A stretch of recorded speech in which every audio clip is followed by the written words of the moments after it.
Hey guys, I have a little video that I want to record. Had to do with a subject that I really never talked about before.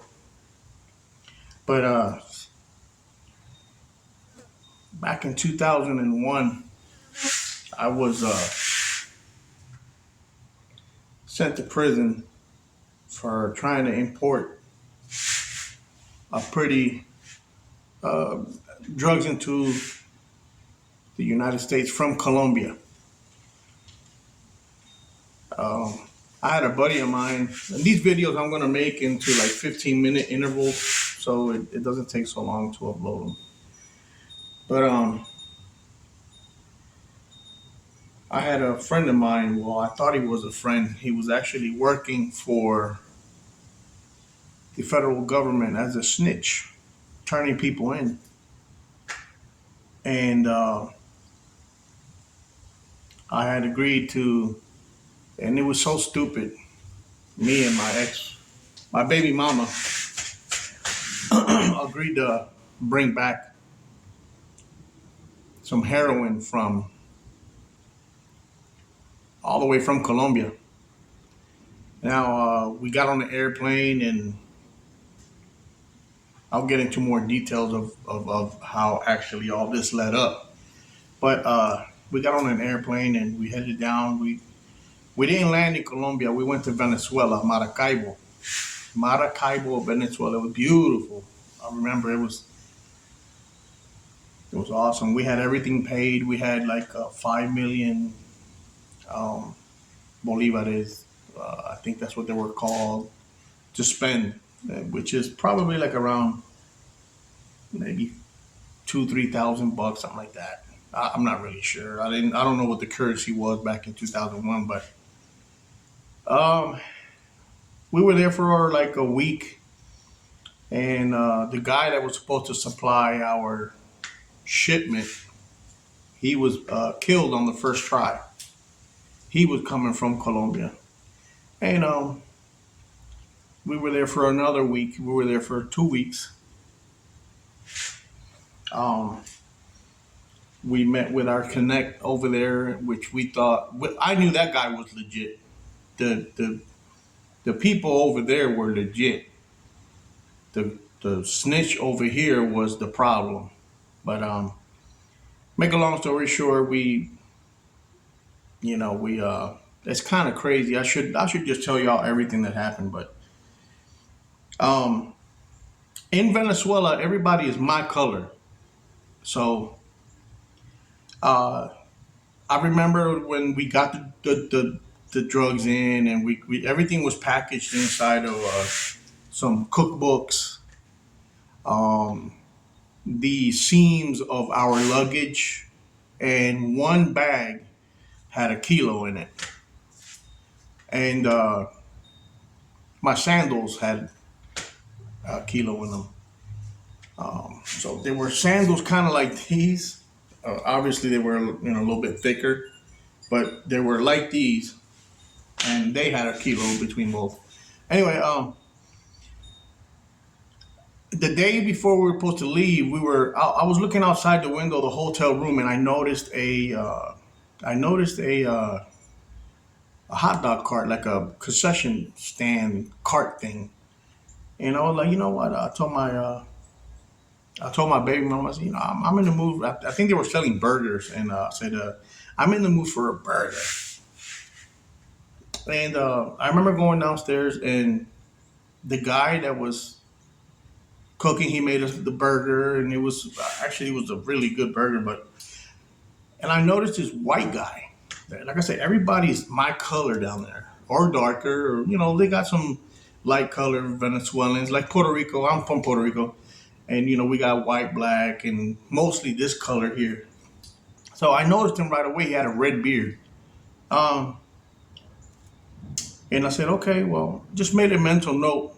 Didn't think much of it. Went back upstairs, ate my food, and the next day we're leaving to the airport to take all this shit across with us. And At the airport, I see the same redhead dude with the beard. At that point, I pretty much knew something was not right. So it's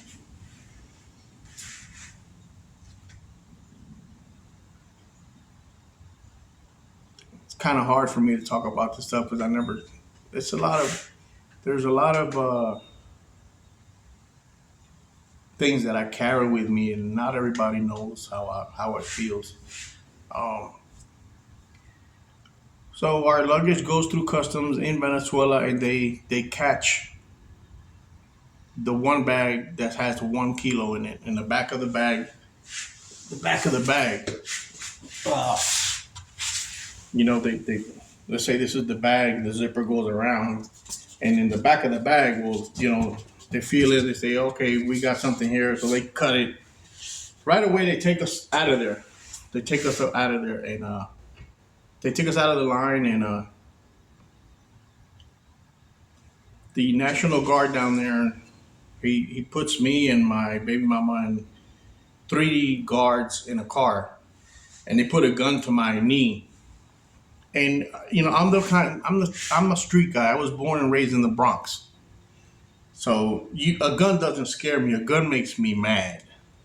Don't know why, but you pull a gun out on me, I, there's gonna be problems. If you don't shoot me, yeah. Anyway, so he puts a gun to my knee, and I'm like, go ahead, bro, do what you gotta do. I'm getting pissed off. So they rip me out of the car, and they kneel me down behind this. Uh, it's like a convenience store. It's abandoned though. It's like they don't go far from the airport, and they're trying to ask me where is it from. Because there's down there. There's certain toes you don't want to step on. I don't know I didn't know who these drugs were from, who set it up. It could have been a big time dealer. It could have been somebody that wasn't nobody. I don't know that part. I don't know. So obviously I didn't say anything, and they took that bag. I already lost whatever was in that bag, which I'm assuming was 1 kilo. But they take me back to the airport. They put me on the airplane, and I see this white dude, and the same redhead dude. He gets on the plane. He sits next to me during we take off. My baby mama's hysterical. She's crying. She's scared, and I tell her we'll just go ahead and sit somewhere else. I try to convince her to get on another plane on a later date. That wasn't going to happen. So we start flying back, and baby mama gets up to use the restroom. And now, mind you, it's like a 4 hour ride, airplane ride. And baby mama gets up to use the restroom. And the white guy sits next to me. And I told him, how you doing, officer? And he goes, yeah, so you know who I am. I said, yeah, I know who you are. There's no, you stand out like a sore thumb. He goes, okay, so you already know what's going to happen. And I said, yeah, I know what's going to happen. I'm not going to resist. I'm not going to, whatever. You got me. So he goes, sits back to where he was at. I don't know where in the plane back there it was. I was sitting pretty much in the front. And baby mama comes back. I didn't say anything. To this day, I don't even think she knows that. But we land in Miami, and right away, they grab me. They grab my baby mama, and they go through the whole motions. So they end up going into the cookbooks and the seams on the luggage and all that. So um, they didn't check my sandals. Anyway, they book me. They tell me, you're looking at some time, blah blah blah. And oh, let me go back to who sent you. Who's this for? They already knew. I was already. The guy had already pointed me out, so to speak. So they take me to FTC Miami. I'm in the hole now. Never been in prison. I used to be a police officer, believe it or not, in Philadelphia. But I was a patrolman up there for a while. But never been in a prison. Not a federal prison anyway. So I'm in the I'm in the hole, and about a week later, they bring my indictment, and sure enough, they got pictures of everything we did in Venezuela. They were following us for the longest, and the hotel rooms that we stayed at in Florida. Everything is inside this indictment. It's shut and sealed. So I know I can't fight. There's no fighting it. I remember seeing that they wanted my indictment said life, and that like the feds they try to freak you out, man. They really do. It's a whole game. Um, but in my case, there was no snitching on nobody. I was the one that was snitched on, and luckily I was in the hole, but I had a bunkie. I was with somebody, and I remember his name. His name was Timothy White, and Timothy was a very religious guy. He knew a lot about the Bible, and he would try to calm me down. I had a successful business, mechanic business out there. I had money. I don't know why this whole situation came about, but um, and he would tell me like, they always start off with a big time, and you're only going to do maybe 10 years. And 10 that calmed me down. So I calmed down at the sound of that, and it sounded like Timothy knew what he was talking about, stuff like that. But uh, so about 2 weeks in the hole, I see the DHO, or the guy that he determines where to put you in the prison. So I got taken out of the hole, and goodbye, Timothy. Timothy was on his way to Jamaica, I think it was, and he was actually on a death sentence. He was going to be hung in Jamaica.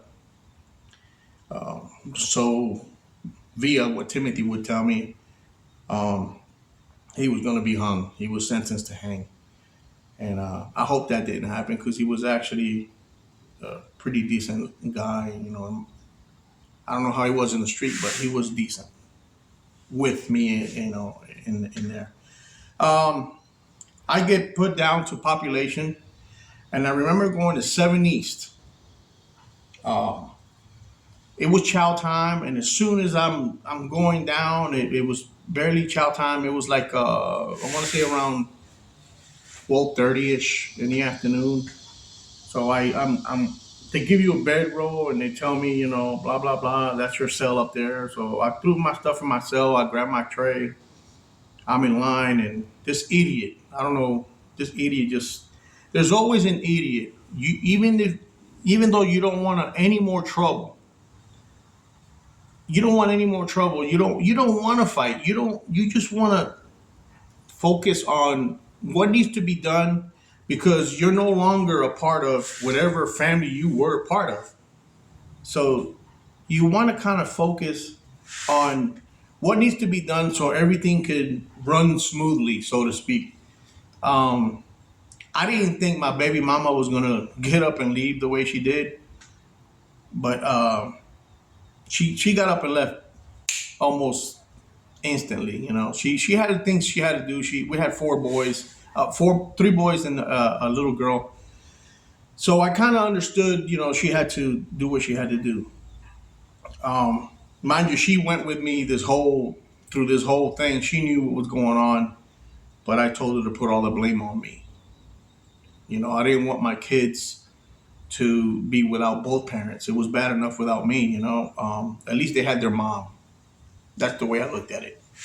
So I'm at Chow now, and this idiot. They served us. We're sitting on the tables. We're starting to eat. Now in the shoe, you don't really get good food ever.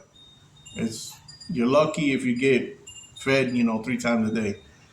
So I'm eating. I'm hungry, and this idiot table behind me or pretty something like he goes, "Hey man, give me your tray." Well, he picked on the wrong guy because I'm not very tall. I'm 5'8", but when I went to prison, I was 270 pounds, and most of that was bulky. And I said, bro, I was not in the right mind. Um, you like I said, you don't want trouble, but if you're confronted in that way, you need to squash that. You need to squash it ASAP, because if not, you're gonna be the handball that they gets tossed around, and I will be. I'll fight every motherfucker in there, and that's true. So I said, bro, where's your cell at, bro? Because you got all this mouth. Why don't you try to take this trade? Uh, I told him, before you even try to take this trade, let's go to your cell and see if you can make it out yourself. So we did. We both got up. I'm following him to his cell, which was a stupid thing to do because you don't know what that guy has in his cell. But at the time, I wasn't thinking, you know? So we go in there. The guy throws a fucking flying straight kick. I grab his fucking leg and I fucking flip him. He bangs his head on the floor. He gets instantly knocked out. I didn't do anything else to him. Once I seen that the dude was snoring, I go back outside. I'm not eating anymore. Fucking throw the tray in the trash. He comes out of there. I'm talking about screaming. And that's what, in prison, that was called, he was calling the cops. You know, when you fight in prison, you go in the cell, somebody stands outside the door, you know, they stand outside the door, you fight, blah, blah, blah. There's no screaming, you're not trying to call the police. You're trying to win a fight, you know, whether you win or lose. And, you know, I didn't win them all. When I went to MDC Brooklyn, you know, I was beat up pretty bad. I had to go to the hospital, but I was beat up by 4 guys. But, you know, I'll get to that as I'll go along with this. So the guy gets knocked out and, you know, he comes back out of cell a few minutes later. And I told him, bro, why are you calling the cops? And he's literally standing outside the CO door. So, you know, now I look at his hand, he has a pencil. He used to let us use the pencils. I don't know. I can't say they used to you let us use them. I think we had the pencils were like this big, the little golf pencils. Anyway, but I don't know. This guy had a long pencil, so that doesn't scare me, bro. You might hit me once or twice, but I'm gonna break your neck. I used to box, and I was, I used to wrestle in high school at a really good level. Like we went all the way to the fucking citywide. So I wasn't afraid of getting into a fight with anybody. But, you know, when I seen the pencil, I grabbed the chair because we had little sliding chairs, like the school chairs, you know, I don't know if you remember the old school chairs. They were plastic and then with the metal legs. Yes, we had those. We had tables, and then each table had 2 solid seats and then 2 of them sliding chairs. So I grabbed the chair and I threw the chair at him, hit him, but in the process of hitting him, it bounced over the table and it just nicked the guard's boot. Whoo, boy. When that happened, the guard hits the button, the goon squad comes, and they beat the dog crap out of me, pretty good. I know how to protect myself, so you don't really do that much damage. So basically, I was just bruised everywhere. I look like a walking hematoma. But went to the hole. Now I'm thinking, okay, I'll be in the hole, a month, 2 weeks, I don't know, 2 months, not 60 days, I don't know. I was kind of used to the hole anyway. I just got there. I've been there for 2 weeks. No, this is just the beginning of my problems. So I'm in the hole. Now my category goes up. I didn't know that. I don't know nothing about federal prison. So I think I was there for 40 days, 40 days or something like that. They put me back on 7 East again. And through this process, I'm fighting the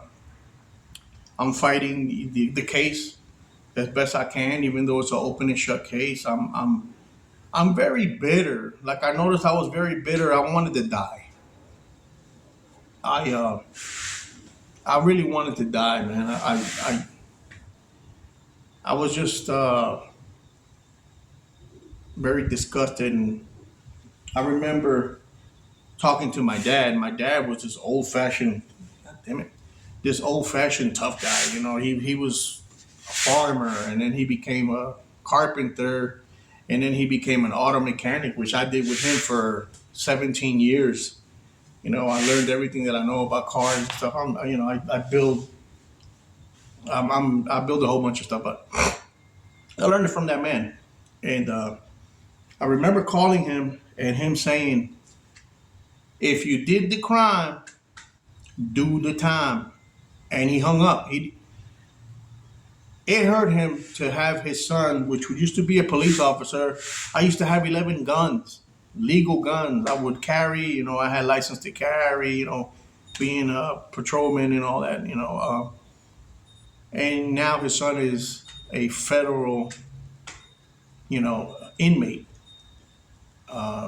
He's a felon. He's a felon of the worst kind. And my dad didn't like that type of person. And I understand that. I mean, I understand my whole family was shot.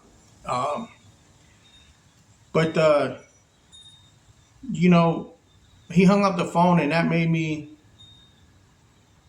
for some reason want to fight the system, fight for my life.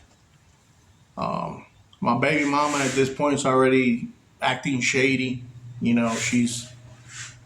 She's doing things that don't make sense. Um, but the funny thing is, I was able to. They my charges were uh, importation of heroin. And I forget what the amount was, but it was like 2 kilos that they caught me with. But I had another kilo in the sandals. They never checked the sandals. Never checked the sandals. So I remember the guard did grab a sandal, but the guard at the airport, he grabbed the sandals and he went like this and he put it back down, told me to put it on. So I did. I know that there's drugs in the sandal. So when I got to the building, they put everything, all your clothes, everything, you get stripped, and all your clothes, whatever you have on, they can put in a box, and they ask you, do you want us to hold on to your property, or do you want to mail it home? So I said, no, mail it home. I don't know what happened to those sandals. So, damn it, you hungry, bro? I don't know what happened to those sandals. So they were taking our goddamn trash. I don't know what happened to those sandals. Somebody made a lot of money because that was a lot of money. It was pure gray. The lab results for that heroin that I was carrying was 99.8% pure heroin. And I'm not proud. I'm not proud of what I did. I think that what I did was wrong, and I definitely deserve to go to jail for sure. I'm not condoning what I did. Um, so here I am. My dad hangs up on me, and now I want to fight. I'm about 2 months in before I even get to be able to talk to any family member. My dad was the first person I talked to. Um, Nobody was putting money on my books. Nobody was helping me. Everybody, it was like a shock, like a. This is the time where everybody had to find out what to do because Alex can't help them. I used to help everybody in my family. Like people will come to me like, "Hey man, I need $300 for my rent." My aunt will come, here's 400. Take three, pay the rent, and here's 100, buy some groceries or whatever. That's the type of guy I was. I always took care of my family because I had money, and I knew money wasn't everything. Even though I know money makes the world go round, it does. But if I had money, we all had money. Um, and it was kind of, to me, it was kind of messed up. I was in there 2 months already. The only person that wrote me, whenever they could were my kids. My kid, one was Anthony was what 2 or 3 years old. He's my youngest, and my oldest was 9 or 10. And they were all in scale. Anyway, it was nice to get letters from them for the first few months, and then all that stopped because obviously, baby mama went and found herself a anyway. So here I am, 2 months in. My dad hangs up on me, and I'm like, you know what? I need to fight. So they put me. I knew Selly. I was in the bottom bunk, but CO called me. He goes, "Hey man, this guy is sick. He's a lot older than you are. Um, can you give him your bunk?" I said, "Yeah, man, hell yeah. I mean, if he's an older dude, come on. That was my mentality, bro. I never was unfair. So this guy comes in. He's Cuban, doesn't speak any English, and oh god, here comes my daughter-in-law. And his name was Danilo Dones. Danilo Dones had a he was a cool man. This guy was awesome, cool as hell. And and Hello. Hey, Mihan. Hi. And Danilo had a very big bout with gout. I mean, his gout was bad. It was bad.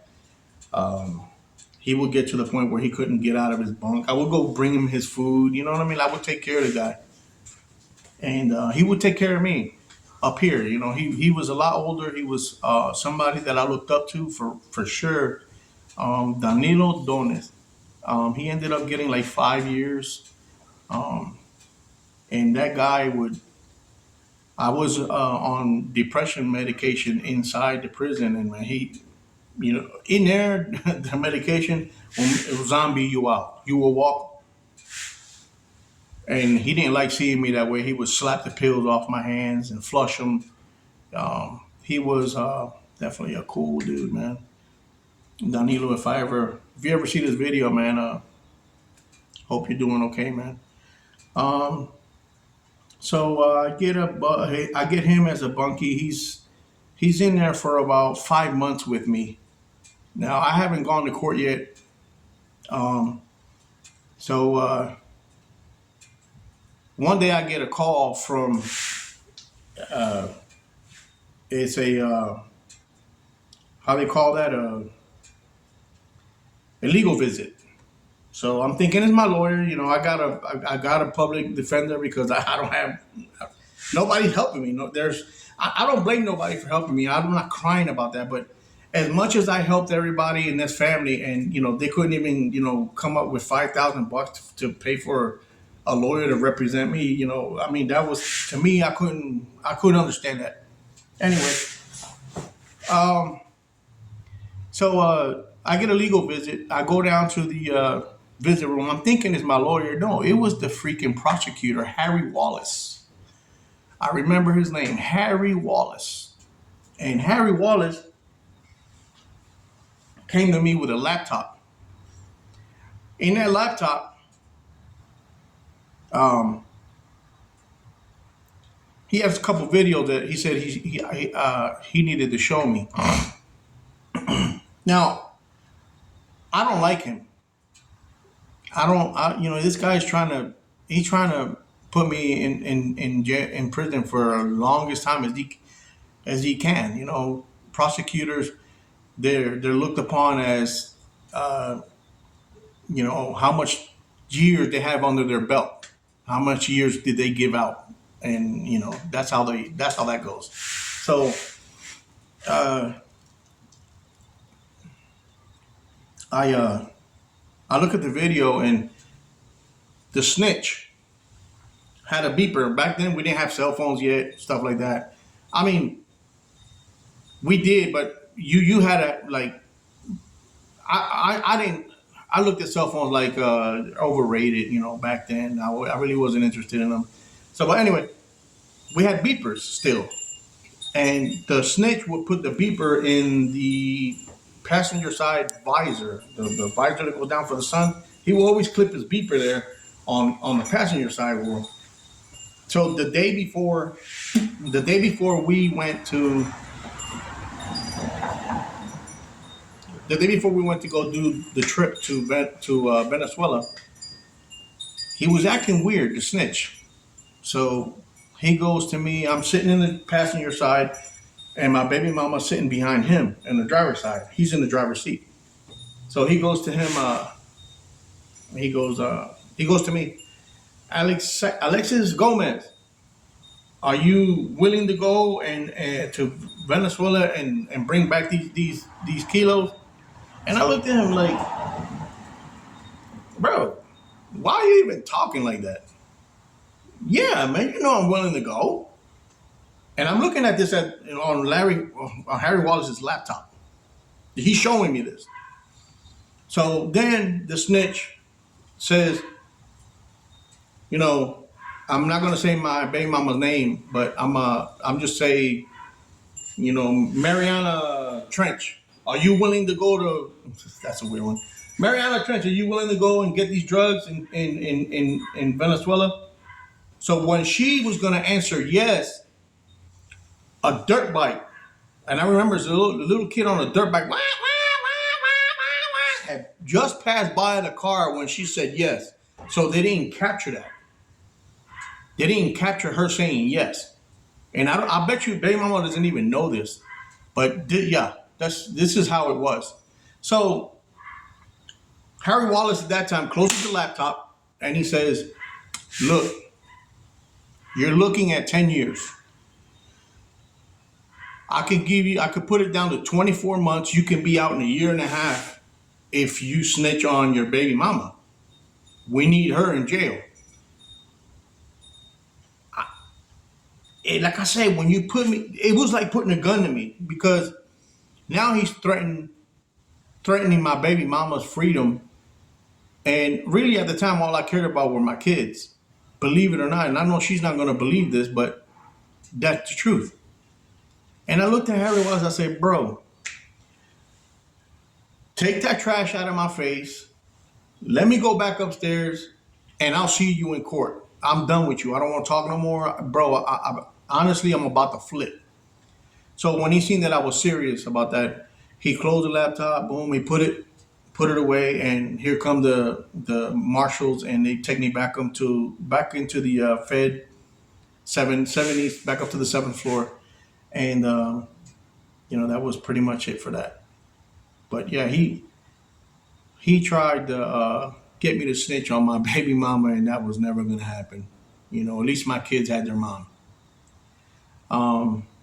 But anyway, so I go back up. Danilo Dones just went to court. Normal procedure is you go to court around 4 to 6 months after your incarceration. If you can't make bail, then you're going to sit there. My bail was $2 million. $2 million. And obviously, nobody was going to pay $200,000 for me to get out. And which it was okay. I didn't care about that. I really cared that my kids had their mom home, and I know that their mom was a fighter. That's for sure. But anyway, Danilo gets sentenced to 5 years, and now he's going to go. I think he went to Coleman. Coleman is low security, or they got a camp. I think he was probably made it to a camp because his case was very, very weak. He had a small amount of. Back then, they used to hit you hard for crack, and he was dealing a little bit of crack or whatever. I don't remember what his case was, but it was petty. So now I get a new cellmate, and he's from Venezuela. I forget what his name was. Man, we hit it off real good though. He was funny guy. He had a case out of Germany, and the same way that when I went to prison in the hole, I had to talk to him because he was out of control. He was thinking about killing himself. He was crying all the time, and um, so I helped him, and we did all right together. I told him, usually they'll start off with heavy sentence, threatening and all that stuff, but he was on his way to Germany, so I didn't even know what all involved that was. That was a whole different animal. But then I go to court 7 months into my sentence. I go to court. I get sentenced to uh, 98 months.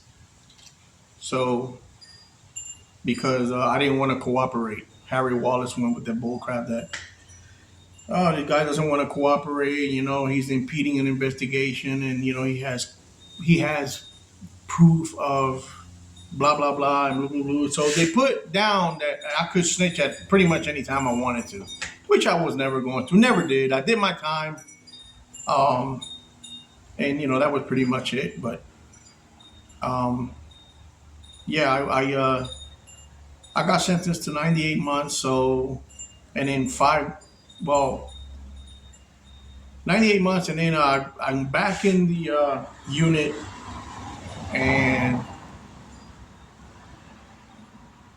I was there maybe 3 days after sentencing, and 12 o'clock at night, Gomez, pack up. I said, okay, here I go. I'm gonna start on my journey. They ask you, what's your address? So obviously, I'm from my case. I was locked up in Miami, but I lived in Philadelphia. So Philadelphia has a lot of federal prisons around it. None in Philly, I don't think, but in New Jersey they have a bunch of them. So I don't know where I'm going. I know I'm going north. Well, I thought I was going north. So at 12 o'clock, Gomez, pack up. And okay, I'm thinking, let's get this ball on the road. So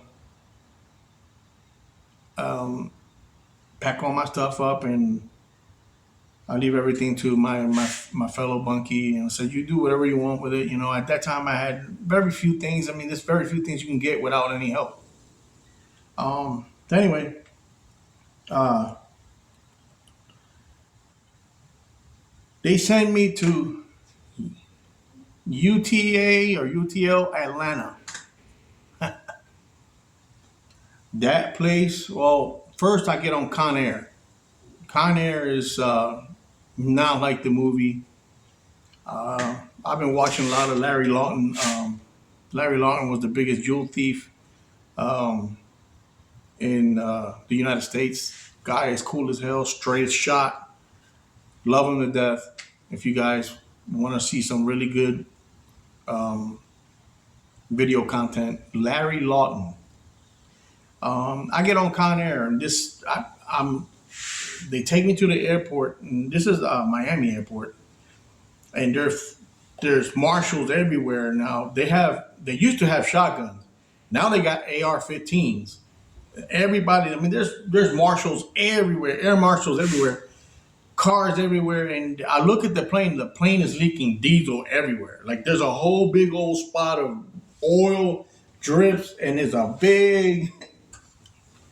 lake of diesel on the ground. I'm like, we're getting in this freaking thing, and yeah, there's about 60 of us. I want to say there were some women, maybe like 8 of them.